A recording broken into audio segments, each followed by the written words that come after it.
ఎన్నిసార్లు బతిలాడాలి, ఒకసారి బెడ్రూమ్లోకి రావచ్చుగా పొగరు, ఇన్నిసార్లు బతిలాడించుకుంటావా నా చేత అని రిషి అడుగుతూ ఉంటాడు. అవునండి, రాబోయే కథలో ఏం జరుగుతుంది ఏంటనేది ఇప్పుడు ఫుల్ వీడియో మీతో డిస్కషన్ చేస్తాను. మీకు కనుక ఈ వీడియో నచ్చితే వీడియోకి ఒక లైక్ చేయండి, సబ్స్క్రైబ్ చేసుకోవడం అస్సలు మర్చిపోకండి. వీడియో స్కిప్ చేయకుండా చూడండి, చాలా చాలా బాగుంటుందంట. వస్తారైతే ఇంకా రిషి సార్, మీరు ఈ సరోజ ముందు నా ముందు మీరు నిజం చెప్పాలి, నిజం చెప్తారా చెప్పరా అంటే, ఏంటి మేడం గారు మీకు ఎన్నిసార్లు చెప్పినా మీ తీరు మార్చుకోరా అని చెప్పేసి ఇంకా రంగా అయితే అరుస్తూ ఉంటాడు. సరే సార్, మీరు నాకు నిజం చెప్పరు కదా, నేను తిరిగి వెళ్ళిపోతున్నానని చెప్పేసి వస్తారు. వెళ్ళిపోతుండగా సరోజ, నువ్వు మీ ఇంటికి వెళ్ళు, నానమ్మ నాకు అన్నం పెట్టు అని చెప్పేసి ఇంకా అన్నం పెట్టించుకొని తింటూ ఉంటాడు రిషి. ఏంటి ఈ రంగా ఈ గోల మనకి, తనేమో నేను రిషి అంటుంది, నువ్వేమో కాదు నేను రంగానని చెప్పటం, అసలు ఏంటి ఈ గోల, నా మనవడు తన భర్త అవటం ఏంటి అంటే, ఏంటోలే నాయనమ్మ, ఆ మేడానికి తలకి దెబ్బ తగిలినప్పుడు కొంచెం మైండ్ స్థిమితం లేకుండా ప్రవర్తిస్తుంది, డాక్టర్ గారు చెప్పారు కదా, మీరు దాని గురించి ఆలోచించకండి అని చెప్పేసి వసుధార గురించి చెప్తూ ఉంటాడు. ఇంకా వసుధార ఆ మాట విని బ్యాగ్ సర్దుతూ ఉంటుంది. బ్యాగ్ సర్దుతున్న వసుధారకి రిషి చేయి అడ్డం పెట్టి, ఏంటి పొగరు, ఏంటి నీకు నిజం చెప్పాలి అంతే కదా అని చెప్పి రిషి అంటుంటాడు.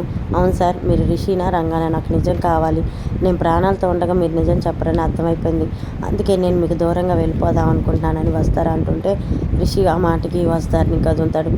నీకేమైనా పిచ్చా, నేను నీ జెంట్లమెన్ కాదా, నేను నీ సీరియస్ సింహం కాదా, నీ సీరియస్ సింహం ఒకసారి చూస్తేనే అడిలిపోయే నువ్వు నీ సీరియస్ సింహం కళ్ళలో రిషినా రంగానా అర్థం చేసుకోలేవా, అది కూడా నేను పైకి చెప్పాలా, ఏ పరిస్థితిలో నీ రిషి సార్ ఇక్కడికి వచ్చాడో నువ్వు అర్థం చేసుకుంటావు అనుకున్నాను, కానీ ఇలా అబద్ధం చేసుకుంటావని అనుకోలేదు అని చెప్పేసి రిషి అంటుంటాడు. అది కాదు సార్ అంటే, పాపం ఇంకో వసుధార, నువ్వు అర్థం చేసుకుంటావు అనుకున్నాను అని చెప్పి రిషి అయితే అలిగి వెళ్ళిపోతాడు. వస్తారు కూడా అలిగి కూర్చుంటుంది. ఈ పొగరికి ఇప్పుడు అర్థమయ్యేటట్టు చెప్పాను కదా, ఈ పొగరిని నేను ఇప్పుడు బతిలాడుకోవాలని వసుధార దగ్గరికి వెళ్తాడు. అయ్యో వస్తారా, ఏంటి వస్తారా నువ్వు ఇలా అంటే, నేను ఏ పరిస్థితిలో వచ్చానో నీకు అన్ని వివరంగా చెప్తాను, ఒకసారి బెడ్రూమ్లోకి రా అని చెప్పి రిషి అడుగుతుంటే, నేను రాను సరిపోండి అంటూ ఉంటుంది వస్తారా. ఏంటి వస్తారా, నీ మండుపట్ల మీదేనా, అయినా కానీ నేను ఎన్నోసార్లు చెప్పాను కదా, నువ్వు అందరిలాంటి అమ్మాయి కాదు, నీలో ఒక ప్రత్యేకత ఉందని, మరి అందరిలాగా అమ్మాయిలాగా ఆలోచిస్తావేంటి నువ్వు, నీ రిషి సార్ ఇక్కడ ఉన్నాడంటే దానికి అర్థం ఒక పరమార్థం ఉంటుందని ఆలోచించవా, దీని వెనక ఏదో స్టోరీ ఉంటేనే నా రిషి సార్ నా దగ్గరికి రాకుండా ఎక్కడున్నాడని ఆలోచించవా అని రిషి చెప్తూ ఉంటాడు. మరి చూద్దాం తర్వాత ఏం జరుగుతుంది. మరి రిషి వస్తాను లోపలికి తీసుకెళ్ళి బతిలాడి అసలు ఏం చెప్తాడు, రంగాగా ఎందుకు వచ్చాడు ఏంటి అనేది ఫుల్ వీడియో చూద్దాం. చూసారు కదండి, మాకైతే ఇందాక ఫుల్గా అయితే మొప్పులు అయితే పట్టినాయి అనమాట. ఓన్ వీడియోలు వేస్తున్నాను కానీ అస్సలు బాట్ల, కనీసం తిరుపతి వ్లాగ్స్ కూడా వేస్తున్నానండి.